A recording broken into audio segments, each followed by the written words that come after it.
سورۃ طٰہٰ۔ بسم اللہ الرحمن الرحیم۔ طٰہٰ حروف مقطعات میں سے ہے۔ قبیلہ عق میں طٰہٰ کا معنی یا رجل یا حبیب لیا جاتا ہے۔ یا رجل کا معنی اے شخص، اور یا حبیب اے عزیز یا پیارے۔ سورۃ طٰہٰ مکی سورت ہے اور سورۃ مریم کے بعد نازل ہوئی۔ نبوت کے ابتدائی دور میں آپ جانتے ہیں کہ سورۃ مریم حضرت جعفر نے نجاشی کے دربار میں بھی سنائی تھی، اور اسی طرح اس سورت کا ابتدائی حصہ سن کر حضرت عمر رضی اللہ تعالی عنہ مسلمان ہوئے تھے۔ حضرت عمر کے اسلام لانے کا واقعہ آپ سب نے سن رکھا ہوگا کہ کس طرح وہ ایک روز برے ارادے سے اپنے گھر سے ننگی تلوار لے کر نکلے، بہت غصے میں اور جوش و خروش میں کہ آپ صلی اللہ علیہ وسلم کو ختم کر دیں۔ جب آپ کی طرف جا ہی رہے تھے تو راستے میں کوئی شخص آپ کو ملا اور اس نے آپ سے پوچھا کہ کہاں کا ارادہ ہے۔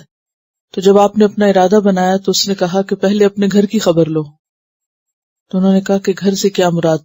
تو اس نے بتایا کہ تمہاری بہن فاطمہ اور ان کے شوہر سعید ابن زید مسلمان ہو چکے ہیں۔ تو اور زیادہ شدید غصے میں آئے اور سیدھے بہن کے گھر چلے گئے۔ جب انہوں نے دیکھا کہ بہن قرآن پڑھ رہی ہے تو آؤ دیکھا نہ تاؤ مارنا شروع کر دیا۔ انہوں نے اگرچہ وہ اوراق چھپا لیے تھے تاکہ ان کی بے حرمتی نہ ہو، لیکن حضرت عمر نے شدید غصے کا اظہار کیا اور اتنا مارا کہ بہن کے سر سے خون نکلنے لگا، اور پھر خود ہی ندامت ہوئی۔ پوچھا کہ کیا پڑھ رہے تھے؟ تو ان کی بہن نے کہا کہ پہلے آپ غسل کریں، اور اس کے بعد بہن نے سورۃ طٰہٰ کی ابتدائی آیات خود پڑھ کر بھائی کو سنائی، اور ان آیات سے حضرت عمر جیسے انسان کا دل پگھل گیا اور وہ وہیں مسلمان ہو گئے۔ اسی واقعے کے بارے میں علامہ اقبال اپنے اشعار میں لکھتے ہیں، شعر فارسی کے ہیں، میں ترجمہ کر دوں گی۔ وہ کہتے ہیں ز شام بروں آورد سحر را، کہ ہماری شام کو سحر یعنی صبح میں بدل دو، یعنی اس شام سے سحر لے آؤ۔ ز شام ما بروں آورد یعنی باہر نکالو، سحر را صبح کو، بقرآن باز خاں اہل نظر را، قرآن کو پڑھو اہل نظر پر، سمجھدار لوگوں کو قرآن پڑھ کر سناؤ۔ نمی دانی کے سوز قراءت تو نہیں جانتی کہ تیری قرات کے سوز نے دگرگوں کر تقدیر عمر را، عمر کی تقدیر بدل کر رکھ دی۔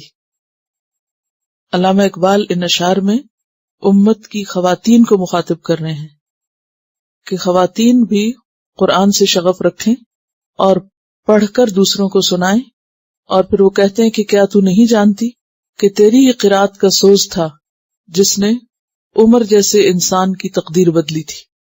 تو آج بھی عورت کو اپنا یہ کردار دہرانا چاہیے یا یہ ذمہ داری پوری کرنی چاہیے۔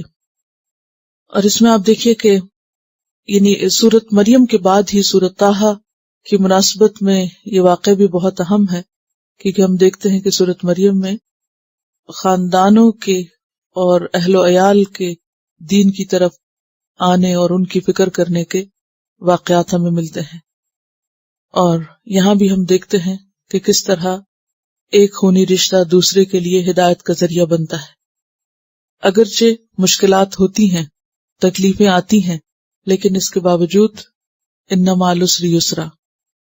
اگر حضرت فاطمہ، حضرت عمر جیسے انسان کو، کیونکہ بھائی کو بہن سے زیادہ کون جان سکتا ہے کہ اس میں کتنا غصہ ہے یا وہ کس مزاج کا ہے یا وہ کیا کر سکتا ہے، اگر فاطمہ جیسی خاتون عمر جیسے انسان کو بدل سکتی ہیں تو پھر دیگر خواتین بھی اس بہادری اور اس جرت کا مظاہرہ کر سکتی ہیں۔